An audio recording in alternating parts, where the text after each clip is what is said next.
Welcome back to the Pichy and Palscast. It is Pichy, once again here, with my allegedly good friends, Matt and Louie. How are you guys feeling today? A lot better after the second movie. Yeah, this is probably the most happy I've been after one of these. Well, at the start of one of these podcasts, after watching two movies, I think I was pretty entertained after Spider-Man 3. I think I remember being kind of happy there. So this is like the closest to that, definitely. There is a conversation that we haven't really had together as a group that I think it would be fun to have now in front of microphones. What is art? Yeah, I'm really happy that I always let Louis go first in every conversation. So this week, Matt gets to go first. This is just a conversation starter. I have a specific answer in my mind for how I'm going to frame the rest of this show. But I don't think it's a conversation we've ever actually had, so there's no right or wrong here. Just, what is art? I feel on the spot. I guess, you have that tendency to be like, well, preface it, because then it's it doesn't matter what my answer is, because it's just my opinion. I guess, for me, art is very much about expressing human, experience. Fundamentally, that's, what it is for me. Yeah. Yeah, I guess I'm on the spot. I guess I have to go with honesty instead of trying to come up with something clever. I've always kind of equated art with entertainment. I've never really been the kind of person that's wanted to try and come up with anything more deeper than that. I always think of art in terms of, I like it to be pretty free, what art is. So I don't want it to. I don't need it. It doesn't need to be something that's incredibly.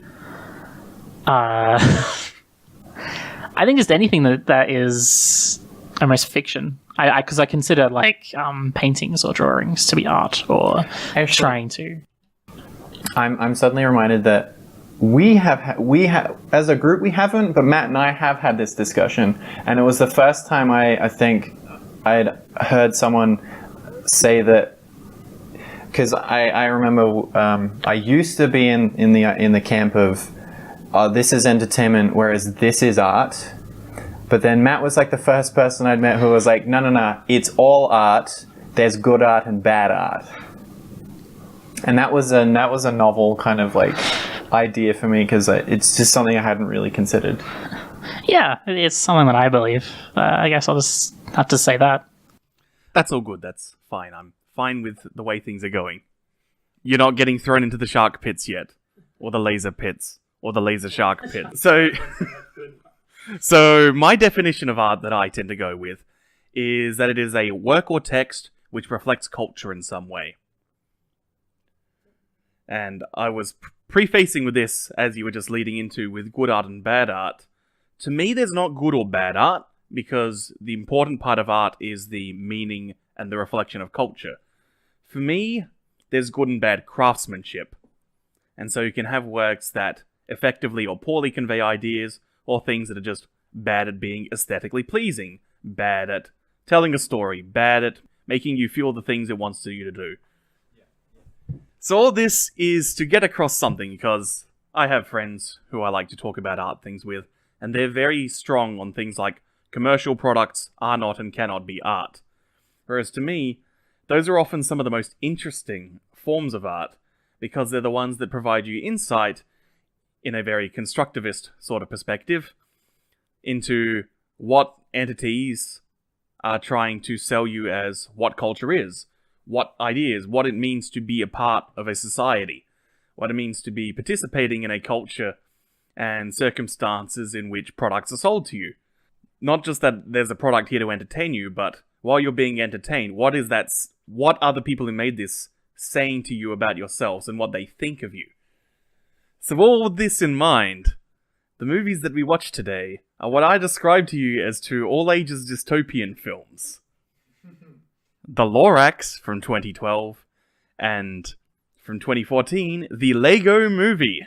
Before we get into the I think what you were saying there, it's like the thing that came into my head was just like whenever I was in history class at high school, like the first thing we would talk about was what sources say about the people who created them rather than what they were saying about the people they were at least supposed to be about. And I think that's a similar kind of wavelength to what you were saying in terms of like just what kind of insights you can gain on a society that makes whatever art pieces it wants, whether they are entertaining to you or not. Yeah, and this is a part of why so early into this show I pulled out the Book of Henry. Because on a strictly speaking craftsmanship level, it is a competently crafted film, but the worldview of the people who are making it is so clearly bad that it manages to break the very narrative itself. So with all that in mind, the Lorax. I guess since you aren't familiar with the source material, I'll talk about it a little bit. It's a book from the 70s by Dr. Seuss. Dr. Seuss is, of course, one of the great authors of English children's fiction. That being the English language, he's American. Oh boy, is he American. In fact, he was a political cartoonist early on in his career. And like, there's complications in Dr. Seuss's life and his politics, but a lot of the work that he did on satirizing the isolationist movement in the early stages of World War II are very good pieces.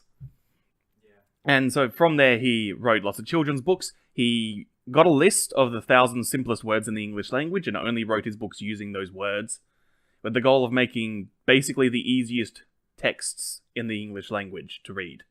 Which is why, for decades and decades, it's been about 70 years since his earliest publication, I think. Certainly at least 60. And they're great. If you read them to a kid, it's a very good tool for getting them excited about books and reading in general. Books like Green Eggs and Ham.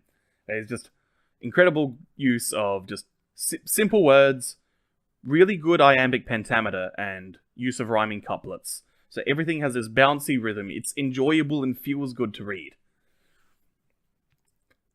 It's so funny that you say that, just because of my experience with Dr. Seuss. For me, the first connotation when I hear Dr. Seuss now is like horrible commercialism, and like just because like whenever I hear Dr. Seuss, it's always, I love Dr. Seuss, I hate the fact they made this movie out of him, out of his work, rather.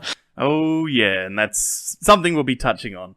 So yeah, and perhaps it's most important with the Lorax, because the Lorax is a little picture book where a kid's walking around in a dusty wasteland, and he talks to a fellow in a building called the Onceler, and he says, hey, everything here used to be great.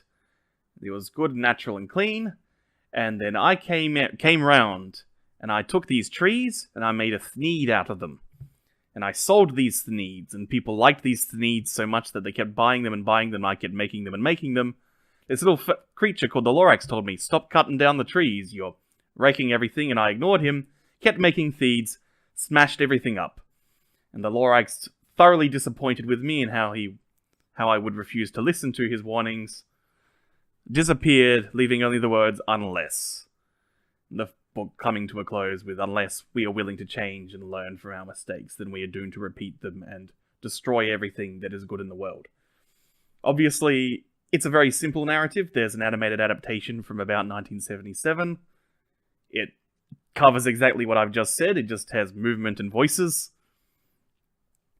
And obviously, it's just a very simple morality tale, basically an Aesop's fable, with very, very simple signifiers. Just the trees represent just nature and all our world and life. The thneed represents commercial products. And that's about it. It's, hey, like, consumption leads to us destroying the world. So think about that for a bit. And really the crux of what makes the Lorax, one of the things that makes the Lorax so broken, is that in deciding to expand itself into a feature film, it decides to try and to add more features and complicate things. And so it manages to break up the narrative. And in the process of trying to add things, so much about the worldview of the people behind it comes to light. And this, what should just be a very simple consumerism and commercialism can destroy nature, becomes this incredibly garbled mess of bizarre character motivations, incredibly poor writing, bad songs, and ultimately fails to even achieve that base message. I was going to say it feels like just a product to be consumed and sold, which is kind of funny considering the message it's trying to convey. Yeah, it considering what I was saying, like it was like Matt thinks all entertainment is art. This is like a big this is not great evidence for that, because this does feel like a very soulless movie. I feel like this could. I'm sure every Dr. Seuss story probably had some kind of theme or message behind it. That's usually how children's stories go. I think The Cat in the Hat basically says, this guy is a bit annoying. Okay. But still, I guess we talked a little bit about how Disney took like fairy tales, and despite whatever message or thematic content those old kind of fairy tales used to have, they would water them down to create the product that they would feel would be palatable. Yeah, the assimilation of culture in order to take imagery and then recontextualize it as just this strange American perspective on past cultural ideas. And this is a little bit different than that, because obviously this is an American author with an American story, but it does have that same kind of feel to me, where it's just like, it's just an IP. It's something that people know. It didn't really matter what the message was. All that mattered was people knew it, and it was something that could be sold, like as Louis said. That was the only purpose here. So I feel like whatever like the message of the Lorax could have been, like it could have been about anything. Like it could have been a different thematic message about, I don't know, working together or liking people. But I think, and we would have ended up disappointed, because these don't appear to be filmmakers that would have the ability to make a movie about any message or any theme or anything. Yeah, I don't even know, not only the capability, it also doesn't feel like they have, like, it's not coming from the right place. That's sort of how it feels. Yeah, this film ultimately sort of makes a statement about the damage of consumerism. Not because it believes in such things, but because focus testing has indicated that such political ideas are palatable to a mainstream audience. It's a robot's version of like morality and things like. Yeah, so one of the points I was going to get to, I described this as a dystopian film because it's this gleefully saccharine artificial world, and perhaps in some ways existential horror would be a better word to describe this. Let's wind things back a bit. There's this scary word that pops up in discussion of social concepts called objectification, which is basically the act of perceiving something as nothing more than property or an object. It's often used to describe in relation to human things. One of the categories that you can use when discussing objectification to qualify an act as being objectifying. There's a bunch of categories you can use. The one I want to bring up today is the category of instrumentality, which is viewing something only in the context of what uses it has. Nobody in this film at any one point, even the people who talk about how much they like the trees, and thus implicitly nature, they're never interested in the beauty of nature, the joy of nature, the value in natural landscapes. It's entirely the utility of the trees. For the bulk of the film, it's the fact that they can produce air. The very first introduction of truffula trees is brought up by the lamp girl. If you want more forms of objectification, the love interest is not a person. There's barely any people in this film, but she's one of the least people. The Taylor Swift love interest, who's just there to be a prize. But anyway, before we get to her, she describes the trees purely by their pleasant texture and their nice smell, and how these would be aesthetically nice around her home. So these are people who begin the film only able to view nature for utility purposes, and they end the film only viewing nature in the purpose of utility. The horror of the Lorax is that in being so incapable of internal reflection and thinking about how a commercial mass market product is discussing mass market commercialism. It's so blind to what it's doing that the horrifying question it asks, accidentally, is that if we have been born and raised in a consumer-driven, shallow society, can we ever actually break free of that lens? Are we doomed to live only viewing things at the most base surface of levels and only looking at things for what we can get out of them? Wow. It was something that I didn't pick up on it that well, as well as was described there, but it was something that I was thinking about during the film, in terms of the people were happy. They weren't sad in any way that the trees were gone. The only problem was that they were running out of oxygen. And they're not sad when they realize that everything outside is smashed up, and they don't discard any of the things that they've accrued in their artificial society at the end. A wall comes down, but no one leaves. No one is free. The only person you see out there in the outside is the Onceler, who was already out there. Yeah, in a different movie or a different story, whatever medium it would be, like there would be something interesting to explore there. You know, because one could argue that if people were happy in their consumer society, that if there was no problems, say if like you could live in a consumer society where everything looks like the way it looked in that town, or that city rather, and they didn't care much for nature, that'd be fine. Like we shouldn't like we talked about like that kind of an inherent or like an inherent value in nature. Like you could have someone that's just not a nature person, that's not something that really enjoys living in nature, doesn't really particularly like looking at nature, and like that's fine. Like that's, you know, you could ask a question of, you know, what it has value, like in terms of, let's say, you know, we started living in a better society and we could make our own air. Is the importance of like what we would call the natural world more important than, I guess, human pleasure or human happiness or whatever we would consider important for humans?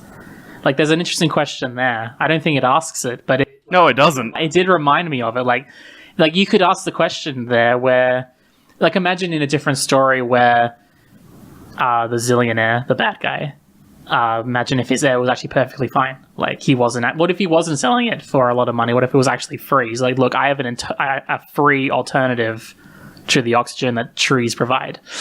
And even as we get to Aloysius O'Hare, like he has monopolized the air market and apparently everyone buys air. We don't know if this is actually a requirement of survival, but there are no poor people in this film. There are no obscenely rich people besides Aloysius O'Hare. As far as we know, this is essentially a post-scarcity society. And so its narrative of anti-consumerism also falls flat because it can't demonstrate any drawbacks beyond the fact that you know in the real world that buying air would be a bit crappy because you might have experienced things like being poor. But the text itself is incapable of discussing such things because focus testing would indicate that would make people a bit sad, maybe. Shall we get to some other points? Is there anything on this track you'd like to add, or shall I switch to a different bad thing in this film? There is. It's just tough trying to, because this is like a deep issue. Like we're talking about like climate change and nature. Unfortunately, nothing. There's a lot in my mind, but it's difficult to actually like articulate it right now. So perhaps we need to rewatch the film and write something deeper about it. No, I don't need to rewatch the film again. I just need. I would need like a moment. So unfortunately, probably do have to move on. Yeah, were you expecting this much deep, heavy intensity from talking about the fucking Lorax? Yeah, because it is such a shallow film, and I guess, and that's why I guess you are right. It's interesting that it's technically, when you get down to the bottom of it, it's a very, like, it's maybe one of the most important questions that you can ask, really, because, you know, we are living in a world right now that is certainly suffering environmentally, Yeah. So it is probably one of the top questions that we have right now. But the movie itself is so shallow that it really can't. It can't talk about any of that issue in any way that's in any way interesting. So that's unfortunate. And indeed, one of the other things. So we've essentially destroyed the semiotic value of the trees as a sign of nature. There is another signifier that this film introduces that's not in the source material, which is marshmallows, as a representation of consumerist forces and the way that they can impact and manipulate people, is how they're initially presented, because the Onceler approaches the valley and he gets all the creatures on his side by throwing around marshmallows at them to make them like him, because it's sugar. The marshmallows then appear... So they also appear when the Lorax is departing and saw all the creatures of the valley. And he tries to bring them back to his side one more time with some marshmallows, and they reject him. So everything is nice and good and consistent here. But there is a scene in between these where the marshmallows are recontextualized as a signifier of nostalgia. Because the lead kid, the Zac Efron kid, he's not a person. None of these are people. He wants to talk to the Onceler again, but the Onceler is being grouchy and old. So he brings a bag of marshmallows and feeds them to the Onceler, and it is after he's received this that he's able to continue talking. So this further reinforces to me that, again unintentionally, this was probably just done because they thought it was funny. Just, hey man, he threw some marshmallows, another kid throws marshmallows at him. Make you think. But yeah, like, there's this attached sense of longing that this is the last image of the past that he's had in a long time and his previous glories. And how he too is unable, even though he was responsible for the destruction that consumerism caused, he himself is still utterly subject to the drawing power of it. Also, the town is called Thneedville. The town has been named after the products that brought money to the region. And there's no history. That's the level of shallowness and fakeness that this society has. That even within the last 50 years, this incredible, amazing product that was responsible for destruction, that you'd want to remember so you can learn from its mistakes, has been utterly discarded. Yeah, I was saying before, I really wish there was a scene where I was like a God, how do you pronounce it? A Thneed? Thneed. Thneed. Yeah, one of those like in a garbage dump or something like that, or even just one on like a sidewalk somewhere, just discarded. I think that'd been really good, but there's no history. There's nothing to this society. It has, whether it's intentionally or willfully, destroyed its own past to live utterly in this hedonistic way that is disturbing. I feel like just bringing up a much better film, which I just realized has some of the same, like, yeah, WALL-E has like the same things. It's about environmentalism and consumerism, but hits on everything like really well and actually has a message behind it. I just felt like bringing up WALL-E. It's a tremendous film, one of Pixar's best. It sort of like kind of reinforces just how much, I mean, little details like the bears and stuff that you pointed out. Like, there's so much cost cutting to this movie. Yeah, Illumination Entertainment films are incredibly cheaply produced, and they often do things like recycle models. I brought that up and I was wanting to look at all the people shots, where you'll see that there's crowd shots of people and there's multiple copies of the same person, but it's particularly egregious with this one because there are 3 bear models. There is the little bear, there is the comic relief fat bear, because, you know, a film with this much guts and courage is obviously gonna run those fat jokes right into the ground, and then there's the other bear, of which there are about 50. Yeah, and every shot it's jarring because they all look identical and they all have the exact same face. Yeah, sorry to go back to kind of like to a previous point, but I finally, as you were talking about them using the marshmallows and just like his adventures in, I guess, the forest, that he went to create his products. It reminded me that the movie is actually so bad at discussing anything that, this is such a complex issue, like trying to balance the way of life that we currently have with, environment, with the needs of the environment. The way it's not just perfect in the city, but when he arrives in the forest, everything is perfect there as well. Everything lives in harmony. Like, those are bears, right? And the fishes as well. Like, you never see a bear, like, brutally murdering any kind of animal to, like, feed. Like, it's also, like, a romanticization of both the consumer side and also a romanticization of what nature is. This is why I was like, when I was talking about, like, what is the inherent value in nature, we should be, like, careful not to, like, go a bit too crazy. It was like, oh yes, everything in nature is perfect and we are these awful people, building and creating stuff by destroying it. Obviously, as much, like, I don't want to sound like too much of a hypocrite by talking, like, and saying this movie is poor by the fact it doesn't deliver a good environmentalist message when I am living in an apartment building, made from the comforts of that society. And I would quite enjoy living in this apartment compared with living in a hut or in the forest. Yeah, I would. I could extol the value of nature and its beauty and its primal value or whatever, but I guess I'm just trying to say, like, it's obviously a very complex issue, and it can't argue from any side because, and I know it doesn't. It's not trying to romanticize nature. It's just that, as you said, it doesn't want to show anything bad. It doesn't want to show poor people or any drawbacks of a consumer society, because that would be not very nice. And the same way that showing any of those bears acting like an actual bear would also not be very nice. But it'd be so much more of an interesting story to show both the good sides and the bad of both of those elements. And I mean, like, the only message it seems to have is that damaging, like, tearing it down was bad. Just don't tear down. Just leave things the way they are. Even though there might be some benefits to creating cities and and the technology that humans have. Well, no, but see, the forest was great beforehand and he tore it down and then it was horrible. But the city, it's now built, so don't tear the city down because it could go as bad as the forest when it was torn down. So don't tear anything down. In order to be so perfectly palatable, it has to be completely nonsensical at the same time.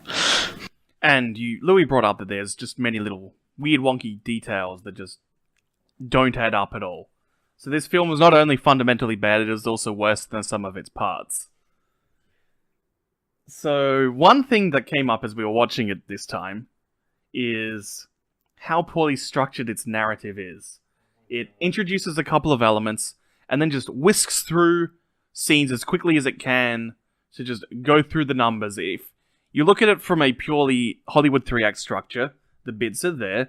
There is a lead. There are elements introduced. They're then complicated with a low point, and then there is a climax and resolution. But the devil's in the details for a good story. And this does terrible things. It establishes that Trevor, I think his name is the protagonist.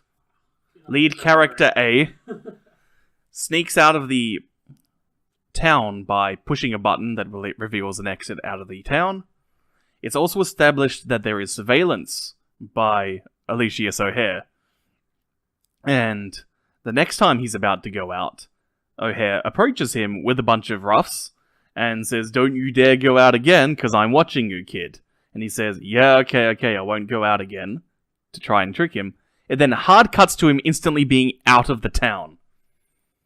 So we've established, don't go here, don't do this thing, there's danger. But instead of resolving it, he's just instantly teleports. And then it's the next time that the button is sealed off that he has to actually do something creative to find his way out, which is do unicycle parkour, I guess. The location of the Wasler's place, so he was able to he didn't have to actually get past any security. He could just fast travel directly from the city with clicking on the map button. Yeah, that is an excellent analogy, because Bethesda games are woefully shallow. Exactly, I did it. Yeah, but, sorry. No. It's all. Okay. All right, I'll go then. because it's really bad in the way that he does teleport in that situation, but it's also bad just when he first leaves, I think, as well, because it's so poorly established that outside the city is basically a devastation, like a desolate wasteland. He coughs a couple of times, and that's it. The Onceler has lived, it's implied, decades out there in the wasteland. He apparently has food and water and sustainable life to some degree. And they did. and air. Yeah, true. Yeah, like, you can do it like two different ways. You can do it in a way that it's a surprise to him, that it's like he doesn't realize it's so bad out there, like, and that seems to be how the people reacted. So you'd consider that be the way of doing it. Like, and he goes out there and it's like, whoa, what the hell? This is not what I thought it was like out here.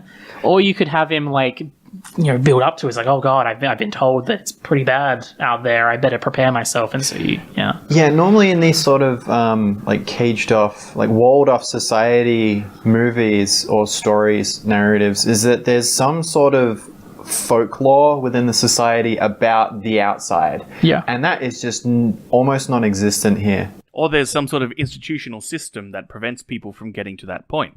I can say Logan's Run, where there's just a fixed cutoff point for public executions. The only time it's mentioned, I think, is when O'Hare is just like, nobody goes outside. Yeah, that was literally like a few seconds before he left. And then he like presses the button, leaves. And that was so vague, because I was wondering, like, because when he said that, my first thought was not that it was dangerous outside, but that people were so happy in the city that they never show any inkling of wanting to. Why? Yeah, and also, if outside actually has no bearing on anything, why does O'Hare even care if this one person goes outside? And that could be really interesting in a different movie where someone in that level of power is so paranoid that it's not the fact that it actually hurts him going outside, it's the fact that someone did something different, which is like, whoa. Like, you can kind of get to that level of paranoia and power in that kind of dystopian society where, like, it doesn't actually matter what you did. What matters is that you weren't doing what everyone else was doing, even if there was no problem with it. Well, I mean, that's essentially the crux of 1984, is that the state has reached the point where it needs to manufacture its own enemies in order to continue to have an other to force the society to be scared of. And, like, unfortunately, that is way more interesting than what the movie did. So it turns out that it's a bad place out there, and for some reason there's axes. Remember that part? Oh, was that supposed to be maybe now? I'm thinking maybe it was one of those destroyed... Yeah, that's what that was. Yeah. Yep, that was the demolishing machines. Okay, that's kind of interesting. That's a thing. That's kind of a thing. It's interesting that you were talking about, like, having a folklore about not going outside, and I think that really connects with what Adam was saying, in that there was no history to this city. Yeah. Like, to have something like that, like, you would actually need some world building with the city in some way. You'd actually need to have some history. Like, the people would actually have to have... Make it like people would live there. Yeah. Which are usually basic questions you'd ask yourself if you were a storyteller, but apparently not these ones. Not if you're meeting your KPIs on time, damn it. So these guys are businessmen. Yeah. Is what we're getting at. Oh yeah, Illumination Entertainment is one of the most gutless animation studios ever. Is there anything else we'd like to say here? Do we want to continue eviscerating the Lorax? It's been 35 minutes. Yeah, I guess, like, one thing it still amuses me thinking about it, but, like, fundamentally what happens in this movie, like, not much really happens in this movie. Trevor leaves, speaks to the Onceler, who starts telling him a story, and then the Onceler arbitrarily is like, yeah, go away and come back tomorrow. So Trevor does, and he gets a seed, and he goes and plants it, and then the credits roll. It's basically a Naruto filler episode. Like, nothing happens. Nothing actually happens. And no one changes or grows and develops. Most of these people don't have enough personality to even achieve that. The main character's goal isn't even to plant a tree. He's not interested in trees. As I was saying before about instrumentality, he's not even interested in the concept of naturally produced air. He just wants to get laid. in a different movie, this one character would have actually cared about he would have been the one that would have been asking questions of why is there no trees here? I think trees would be, what is the inherent interest in trees? Why don't we have trees? And then he would find out what a tree is, and he'd be like, man, I really think we should have some trees here because reasons. And then he would be an environmentalist or something. But there's nothing. That's just the Lorax. There's nothing. So good. Yeah, it's one of the most shallow, worthless films I've ever watched, and wasn't that in itself quite worthwhile to see and experience and grasp? Have we not gained something from this vile piece of shit? Yeah. To never watch an Illumination animation ever again. Yeah. We're doing Hop. We are doing motherfucking Hop. Probably next Easter. We learn nothing from our mistakes. Yeah, just like Dr. Seuss's story of the Lorax. If we don't change, if we're not willing to change, nothing's going to ever improve. So we'll see you next week or the week after with Hop. It's okay. We now get to change to a good movie. Yeah, Man, I didn't expect this.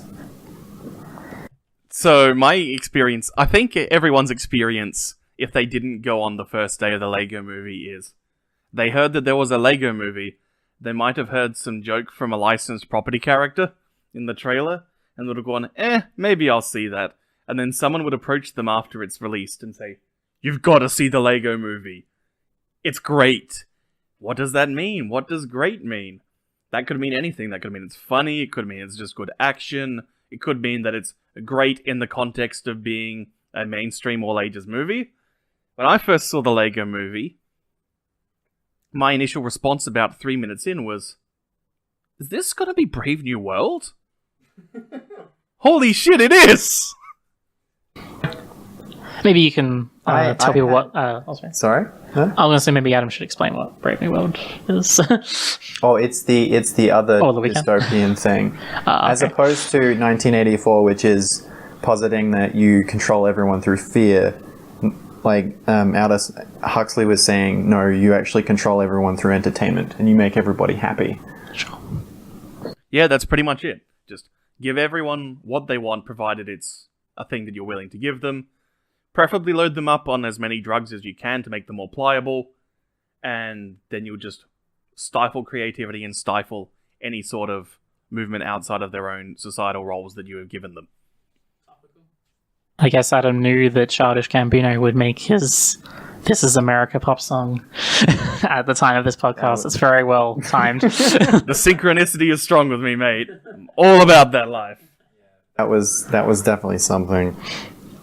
Yeah, I'll probably cut any comments about Childish Gambino's film clip, but man, holy shit. That was a moment. That's a moment of pure, unadulterated, long-time brewing rage. I quite enjoyed that. And as someone who's not usually a fan of like that kind of music, but I saw it and I liked it. Yeah. So then, the Lego movie. This movie doesn't... Well, it doesn't stop. I was overwhelmed for a good little while trying to understand what exactly I was watching. And I'm frankly amazed that this thing got made. Matt, what were your thoughts on the movie? The interesting is I wrote so many notes about this film compared with the 3 notes that I wrote for Lorax. How many of those were fuck this movie? Actually, no. I think it was the movie was so shallow that my notes were very shallow. Like, it was just, one of my notes was just there was no stakes, no excitement, no investment, and then one was about scenes missing, and that was about it. So yeah. All right, I guess we should ask before we completely divulge from the Lorax for the moment. On the list of the worst films you've ever seen of all time, mostly shown to you on this podcast, where do you rank it? Has it popped Ben-Hur? It's not allowed to be on the list. Just I would give it... Oh, sorry. You're pointing at something. I thought maybe the thing had gone off. No, it's not allowed to be on the list because that gives it too much credit. Like, this is where a 1 or 2 out of 5 is worse than a 0. Like, I'm not going to give it... It doesn't deserve to be on a list. It doesn't deserve to be remembered. So, no, it hasn't pipped Ben-Hur. It's not long enough to pip those movies. So this is like how, say, here's my weekly wrestling reference, Dave Meltzer's Wrestling Observer, the really, really, really bad matches, the ones that, like, you will remember for decades, like the Bushwhackers versus Nikolai Volkov and Iron Sheik at Heroes of Wrestling with its Absolute Zero and Fahrenheit stars, or Charmel versus Survivor Chick, like the -5-star matches, Jeff Hardy versus Sting, which goes for 60 seconds because Jeff Hardy showed up to work high as a kite, and so he's told, just pin him and get him the fuck out of here and to rehab. That was the main... Yeah, that was the main event. And the crowd shouted, bullshit, bullshit, bullshit. And Sting turned around, absolutely furious, and bellowed, I agree! So yeah, so Dave Meltzer gives those, like, negative star ratings. But if it's one that's utterly sucks, and you never want to remember it because it's not worth getting the dignity of being immortalized, he just writes in all caps, dud. Yeah. Redacted. It is absolutely a dud. Yeah, I don't want to put it on the list. It's not up there with the hatred that I have for Ben-Hur or Mrs. Smith Goes to Washington, because it's just nothing. It is literally nothing. And Ben-Hur was something. So there is that. So as a movie that's full of something, the Lego Movie, I think the way that I got through it the first time without getting sensory overload is because I went, oh hey, this is Brave New World. I don't know where this film is going yet, so I'm going to view it with that lens the whole time and see what interpretation I get. So that was to give me some sort of grounding and some way of contextualizing in my head the events that were going on. So then by the end of it, when it's become clear what it's discussing, and this film talks about a lot of things, then I was like, man, now I can really process this film. Because you can take so many perspectives on what this film is about and the things it's discussing. There's a lot going on, and the scenes of the Lorax flowed quite quickly. And it felt like there was a lot going on, but there was nothing going on. This is a film in which there's a lot going on, and it's because everything is going on. Is the Lego Movie a piece about the contrasting the contrast of being a functional adult versus a free-form child? Is it about loss of innocence? Is this a piece on copyright and the nature and the struggle of creativity and the impacts that copyright can have on it? Is this a criticism of capitalist and consumerism-driven societies? It is all these things. It's a film that uses the fact that Lego is one of the few juggernauts out there which is just by having this one very specific role and product, it's able to grab a hold and unify copyrights in a way that no one else can. This film was made in 2014, which means it's after the Disney buyout of Lucasfilm. This is a film which has Star Wars and multiple properties owned by Warner Brothers in the same film with copyrighted audio. Huh. Yeah, I would say that if I had to pin it down and just say one thing, you don't have to pin it down, but for some reason I'm doing that now. I would say it's probably a celebration of creativity above all. Above all things it's trying to do. It's just trying to celebrate what creativity means to individuals or society as a whole. I would say would be, that's the primary thing. It's celebrating Lego. Fair enough. And maybe Lego that is wrong. Awesome. And Lego is everything. And everything is awesome. I love the fact that that song is used to begin to establish its dystopian society. It's this song which is basically adhere to the state and have a smile on your face at the same time, but is used at the end credits of the film as a song of celebration, because it's been a film which has discussed things about the struggle of the individual versus an oppressive society, but it's also a film where a lot of the plot points are resolved through collaboration and cooperation. It recontextualizes its own state propaganda as being a way of that we can take these ideas and present them in a positive way and actually learn and develop as a society. Yeah, because I really enjoy this movie, this is like maybe the one thing that I'm not even sure it's a bad thing, it's just something maybe I'm confused on, and probably the discussion, you guys probably helped me through this. I think one of the things that I was a little bit confused by was it felt, maybe if I had the lens of Brave New World, I would have been able to better get it, but one of the things that I felt it was going for with the hero at first, and that was one of the most interesting things, and as well as just being very humorous, the way they talk about how generic he was and how blank slate he was, making like a comment on how these heroes often are. But it seemed for a while, especially around the middle part of the film, they go to like that Happy Funland place with the Hello the kitty thing. Yeah. And it felt kitty like... Unicorn. Kitty, there you go. Unikitty. Unikitty. And it felt like the problem that the heroes were having was they had, which is a very common thing, they were struggling to work together. Like, they were all very creative, artsy types, and they all had their own like individual ways of doing things. Yeah. And they had all these amazing abilities, and they were fantastic by themselves, but obviously it wasn't enough to overcome this menace of business, Lord Business. The main villain, Lord Business.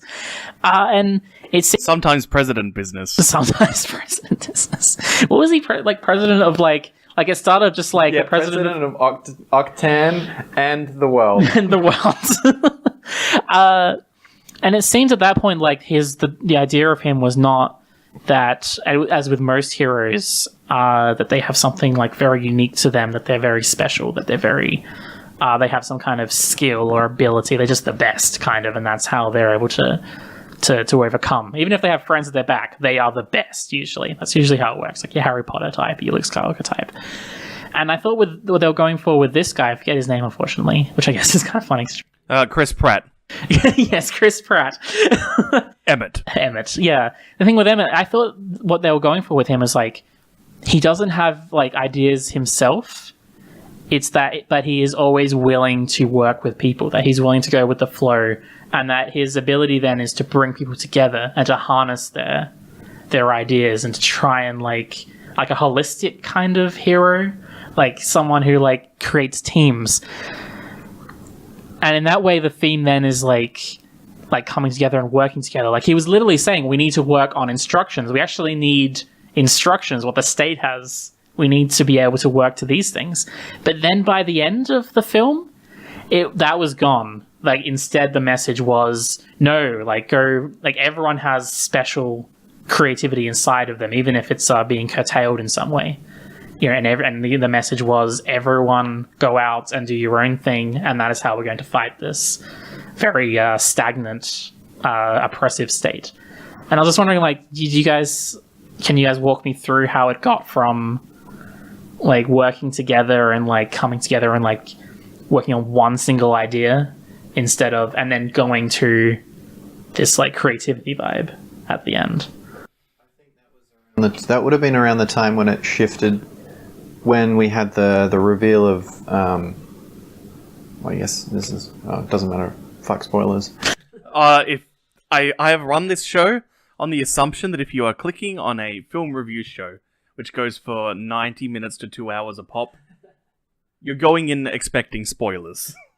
Alright, yeah, fair enough. That would have been after the reveal that the real world is involved in this in some way. So I guess that would have happened around the time where it shifted to be more about a metaphor about the father and the son. Yeah. So I guess I'm not really sure. So for me, the way that I view it is that the collaboration allowed them to learn things about themselves and work towards and achieve something. It then has a failure as being the end of the second act. But they're still working towards the same goal at the point where it's complete madness. It's just a point where what's required of them is their individuality, because it's a scattered, uncoordinated attack by the villain themselves. So it's a situation where just exhorting what you've got is most useful. I think it also ties into Emmett attaining the ability of a master builder at that point in the story. I'm going to get a bit personal here. Something that I struggled with for years is I perceived myself as a cold, analytical person. And this was basically my imposter syndrome talking to me.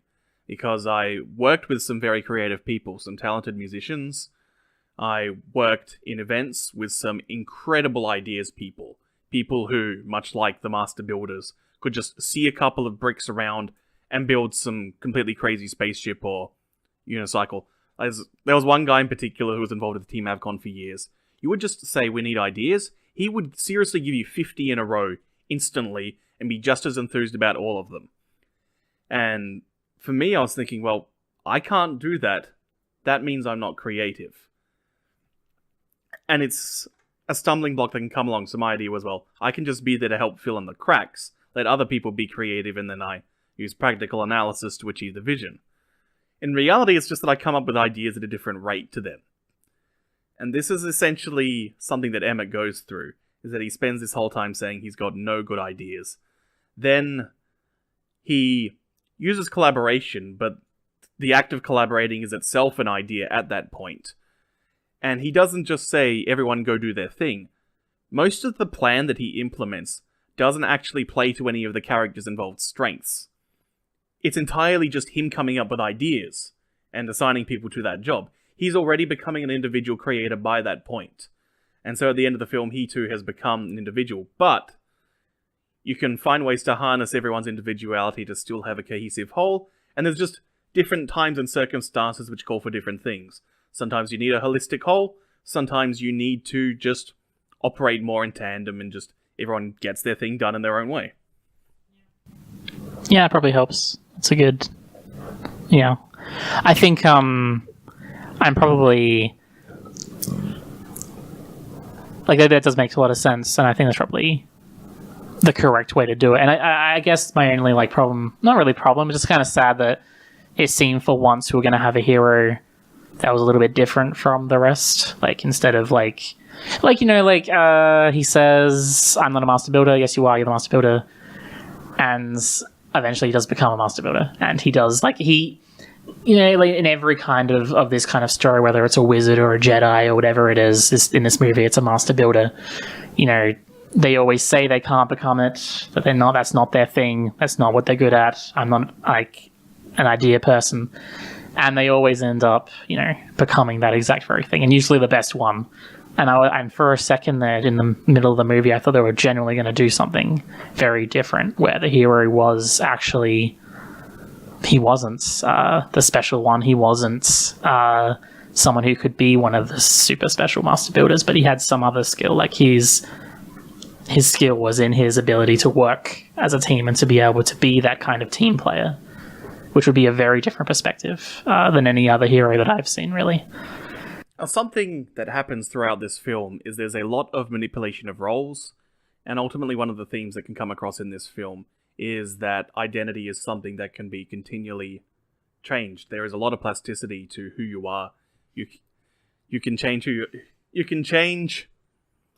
you are will change, and sometimes it's due to other circumstances, sometimes it is something that you construct yourself. And everyone goes through big changes in who they are through this film, from being Lord Business, to being the father avatar, to being a friendly person. There's the mentor going from... And the mentor's an interesting one because he starts off as the wise wizard mentor. He then moves to being a fraud, and then through this is able to then change himself to being the wise dead mentor. Wildstyle is one of the interesting ones because I think she becomes what you're wanting Emmett to be, where she spends most of it as the hyper-competent master builder. She then goes through a period of revealing that she's nobody. She was just a person, and she was just constructing this persona around herself. And then, while Emmett runs around in the climax doing buildy stuff finally, Wildstyle is the one who instead switches to celebrating and encouraging things like collaboration. She's the one who gets the motivational speeches and actually unites people. Shame that it has to be, once again, the lady character that has to do that, and not the male one. Yeah, that's one where I think it's kind of a coincidence. Because you could have had any one character achieving that, it's just she was the one who had being the cool regular member of the group situation going on. Like, the fact that there's the bit of a romance, which is itself a bit about playing around with relationships and highlighting that bad man is a bad boyfriend. Bad man's a bad bloke. Don't like that fella. But like that art for me is always the biggest criticism of this film, is that this is one which really didn't need to culminate with that love interest moment.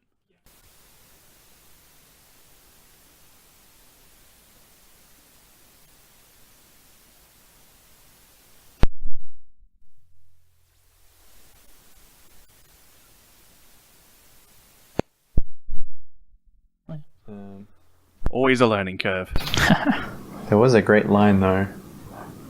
Which one? Baby, for this to work, I need to be able to go and like party with like strangers at any time.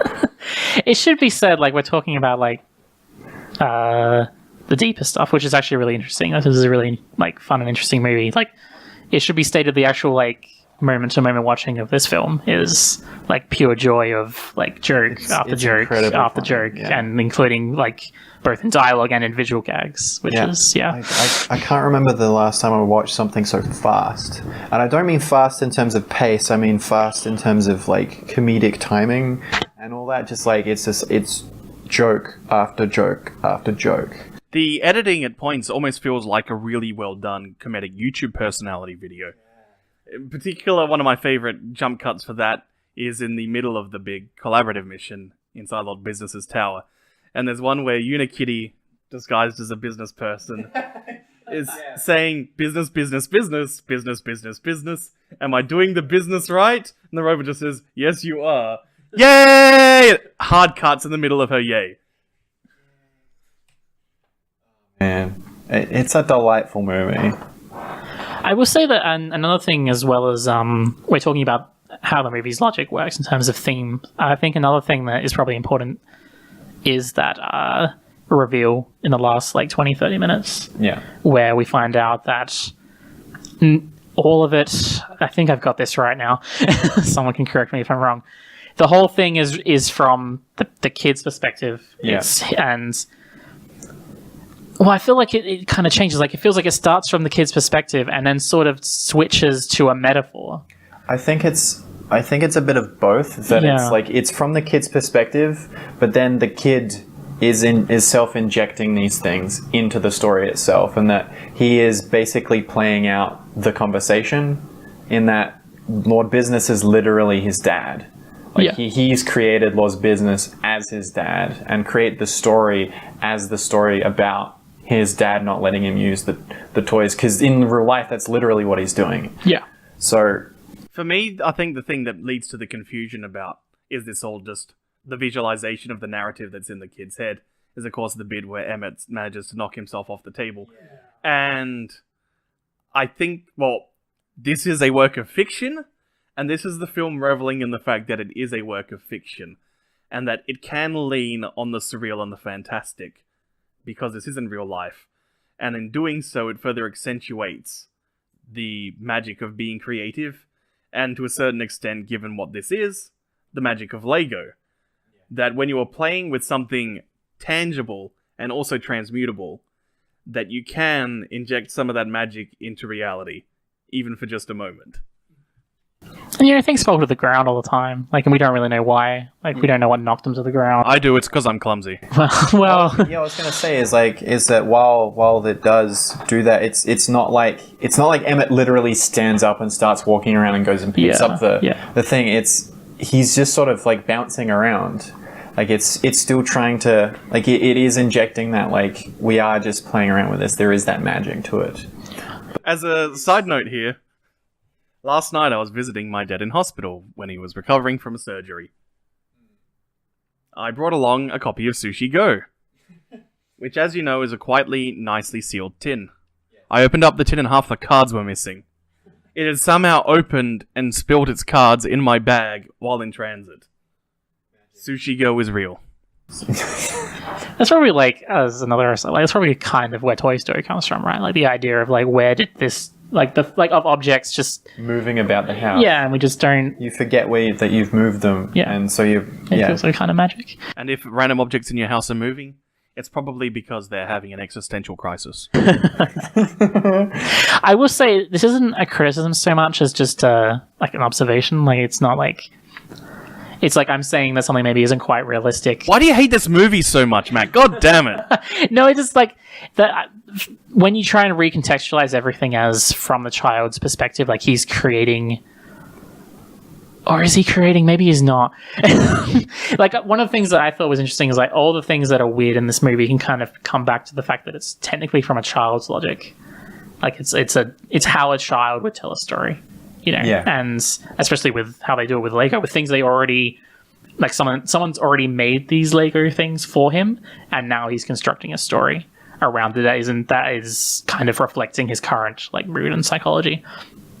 And, like, I would say this child is probably going to be like the greatest storyteller of all time. Like he is going to be amazing because the ability to imbue all these characters with all these, well, with character and with backstory and with like development arcs, like he is very good.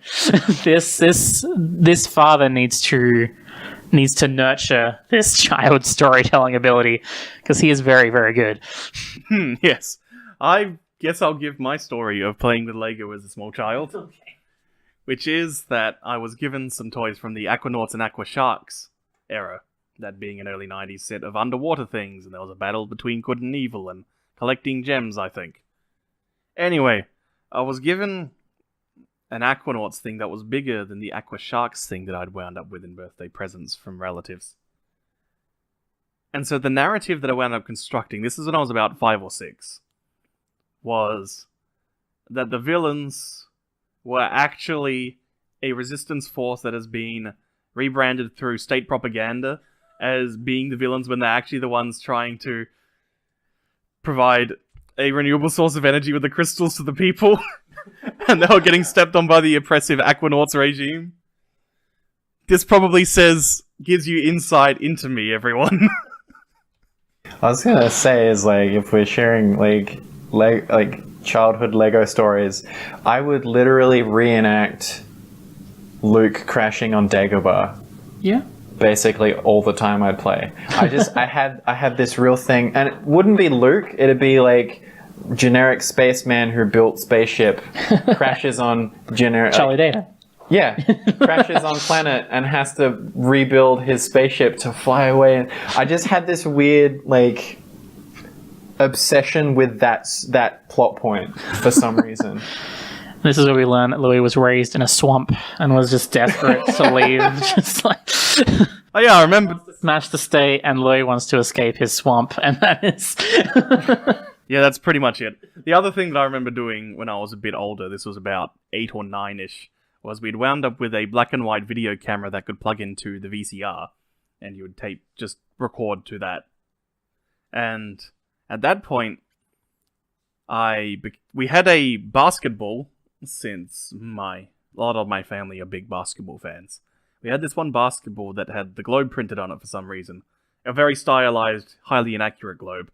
You know, there were continents, and it was a strange color, so it came up weird in the black and white footage. And so I became fixated on finding little Lego ships, and trying to shoot fixed point perspective shots at the right scale, using my hands to make it look like I was actually getting the small object leaving the planet and flying towards the camera. I guess I'm bringing this up because the fixed point perspective shots in the Lego movie are really, really good. Well, you're also bringing it up just because, as like what was said before, like despite all the themes and thematic content this film has, it's a celebration of creativity, and so it's always going to spark that kind of memory and nostalgia in anyone who watches it. It's a very visceral film. Yeah. This is probably just me, so I don't know how interesting this is going to be, but I just talked about playing around with perspective with a black and white video camera. That has a lot to do with like creativity in Lego. For me, I think because of like the fact it was a child's logic all the way through, but there was the way the Legos acted at the start. I get now that it's probably just because of like they're acting that way because of state propaganda. But for me, it's funny because I actually, so this is really late in the film that a certain something that Emmett made reminded me of this game. That throughout a big part of the start of this movie, I actually was thinking of Nier Automata a lot, just because like the way the Legos really reminded me of the machines in that video game. Just like it's like I think it was like the combination of childlike logic and the way they seem to be mimicking human behavior, which is also goes to like this intense imagination of this child. That he doesn't just imagine the Legos as people; he imagines them as like things that don't really know what humans are, but are mimicking them. Like he imagines them as like seeing like staplers and like those things that you get out of things that you stop things that you pull staples from, and like glue and band-aids and stuff like that. And he imagines how they would react to them. Like that is incredibly interesting. Like, and it really felt to me like I was wondering, because as I said, I didn't know how the movie was going from there. That I was wondering, is this going to be like a movie of like self-discovery? Like, are they like, because it really felt like they were like mimicking human emotions rather than having them. Like, especially at the start, he would say things like, "This is what people do, right? This is how people work. I'm going to do this thing because the instructions say so. The instructions say that this is how we're supposed to behave." The same way that machines in Nier Automata will be like, "This is what humans used to do, right?" This is what culture is. Culture is stand on stage. Yeah. I don't know if that really is at all interesting, but that was just something that was going through my mind a lot. And at the time, I was wondering if it was going to be like some kind of identity kind of movie. And I guess it kind of is in some ways. It is absolutely a film about identity. As I said, it's a film about many things. In some ways, it's a film about everything. And ultimately, it is a film where everything is cool when you're part of a team. Everything is Lego. It really is amazing how much better this film is than the Lorax. And it could have been exactly the same as the Lorax, which is probably why you put them together, I'm guessing. Yep. They're both dystopian films. They both touch on some degree of similar themes. But whereas the Lorax is shallow and cowardly, the Lego Movie is bold and thrilling and so nuanced. I thought it would be unpalatable to, like, any audience. It wasn't. Like, kids loved this movie.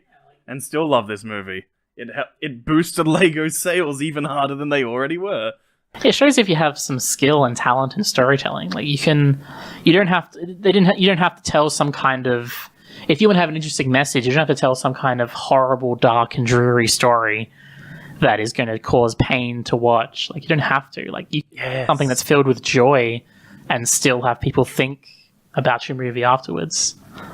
Yeah, I like this movie. This was good. I don't know if I've gone from such lows to such highs in such a short space of time on this podcast so far. I had whiplash. This movie was great. Well, I guess I better ease you back into it to watching two miserable movies next time. Probably won't be a show next week because I'll be in Melbourne over the weekend. After that, though. Oh boy. It'll be getting close to Brad Bird time, so I might actually do the Brad Bird one as our preamble to The Incredibles 2. Man, yeah, that's happening soon. It should be exciting. I just want to say, like, the cast of this movie was also really great. Liam Neeson was spot on.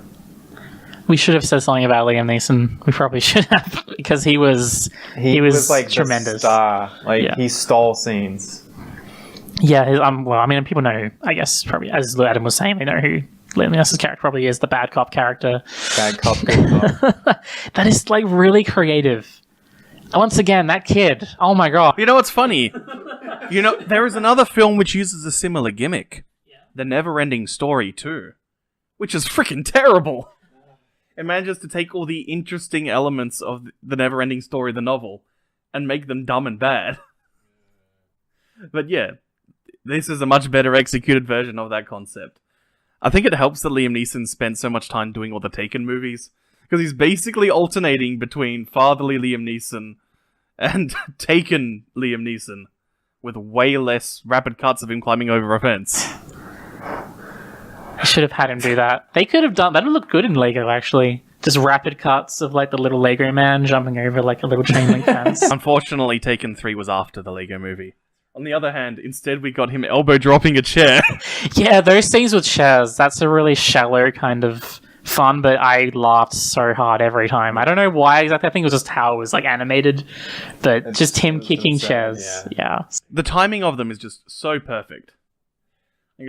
And there's such variety in the way he does it. There's the ones where he's like elbow dropping the chair. There's another time where he throws the chair. Beat.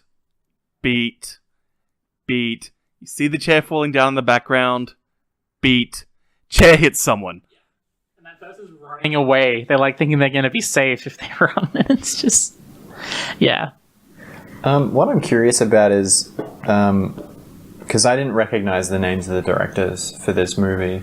Have they done anything else? Have there been any other Lego movies by these guys? Like what else have these guys been involved in? I can't recall off the top of my head, unfortunately. It is worth noting, though, that this is a film where the writers and the directors were the same and it was two people, which is amazing for a film this heavy on the branding. That's what Louis was saying before. Like, it's so weird that it was allowed to be made. Even though... Like, it's such a horrible gift to say that because it is the perfect Lego movie. Like, Yeah. it's like if you get rid of all the thematic content about like creativity versus working together, it just like the basics structure of it is. Well, I mean, in a lot of ways, I feel like that theme is like a commentary on what Lego is. Yeah. Because, I mean, the father is all about, you got to follow the instructions and build the thing that Lego told you to. And Lego are like, nah, man, you can do whatever you want with the Lego. You can build a silly spaceship. You can build a Unikitty, Batman, space, submarine. Your sister can play Lego. Your sister can play Lego too. Would you like a topical credit from Phil Lord, one of the two directors? He directed the pilot episode of Brooklyn 99. See, people are... I'm just going to go on a complete tangent here since we're browsing IMDb and such things, so I think we've covered most of the in-depth discussion. I'm so used to the best comedy shows getting 6 episodes produced by the BBC and then they're never seen from again, that the idea that you got several seasons of a comedy show that you enjoyed and it's being killed before it stopped being funny, and now you're complaining that you didn't get to that point in the TV show? No! Celebrate what you got and move on with your lives. Yeah. Yeah, I don't know how... fuck are we talking about now? I think with comedy especially, that's true. I think if you have a drama that has like a hanging plot, like you can have a need. If you feel like the show has stopped before it's been able to finish its story, you can get mad. But with comedies, I feel like it's more about the time that's left before it gets unfunny. Yeah. And if it stops before, then I can definitely see like a sense of celebration. I never want to watch Red Dwarf seasons 5 through 8 again. I have trouble watching 4 as well, and to a certain extent 3. I just haven't watched Red Dwarf in a very, very, very long time. Well, I mean, that's the thing with comedies, is for the most part, humor is derived from the unexpected. And so once it's become familiar, it's no longer funny. And then what really is the lasting legacy of a really good comedy is how it was able to make you laugh, and what it was able to get you to think about because you're laughing. Like, what norms are being violated? What things were unexpected? Why are they unexpected? And is that interesting to think about? Which I think is why I liked Series 1 and 2 of Red Dwarf so much more, is that rather than goofy sci-fi ideas, it's basically this bleak, miserable story of having to live with all the mistakes you made in your life and having no way of ever fixing them. Yeah. And how do you deal with the futility of your own existence and the ennui of life? Yeah, it was like the setting and the characters and all of it, like it functioned more closely to what like an actual sci-fi story did, as opposed to later when it was just like, hey, we're in space, we can do goofy stories now. We went to the planet that was the reflection of the guy who hates himself. Here's the episode with the evil murder convicts. That... Sure. That said, the episode where they're in the virtual reality machine simulating a BBC Jane Austen adaptation. Yeah, that, and the resolution is to show up with the tank. Well, that's the fate of all kind of stories of that type, though, isn't it? Really, like even without having much knowledge of Red Dwarf, it's a very familiar thing to hear. Like it had a good structure at the start, but then as it went on, they ran out of ideas, and then it just turns into just throwing stuff at the wall. Which is why Farscape did the other thing. They were just like from the get-go and throw everything at the wall.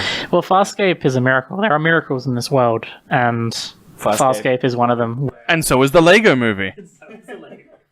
And perhaps the beauty of it is how it's able to take things that are already out there and to say that, yeah, you can actually make something good and valuable out of these.